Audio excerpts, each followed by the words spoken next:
Dijo que si no era para él, no era para nadie. Retención ilegal, La fiscalía robo pide con 14 violencia, años de lesiones prisión.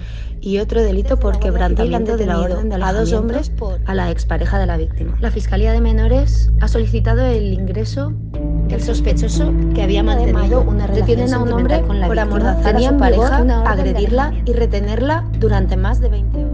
Una mujer, El hombre se hacía víctima pasar de por agente de tentativa de paisano homicidio por su y expareja, amenazaba a sus ha víctimas asegurado con esta una mañana supuesta en el denuncia juzgado si no accedían que, tras a sus intentar solicitudes. asfixiarla con un albornoz, le dijo: si no eres para mí, no eres para nadie. 8 de mayo. Detenido 28 un de mayo. adolescente Detenido por una un supuesta hombre agresión que fingía sexual a ser una policía menor de para 12 obligar a años, las mujeres después de a recibir un tener aviso sexo. contra el hombre acusado de matarla el Se han 16 de desplazado al mayo lugar de los 2018. hechos junto a 2 Y coches otro de la más Guardia cárcel Civil por incumplimiento de medida de distanciamiento. Ingresada Sobre una la 1 oficina de de mediodía, Nigrán tras recibir joven una de paliza. 16 años caminaba por Estoy una de las aterrorizada. calles aledañas El que me y pegó otros vive 18 al lado. de alejamiento de la víctima.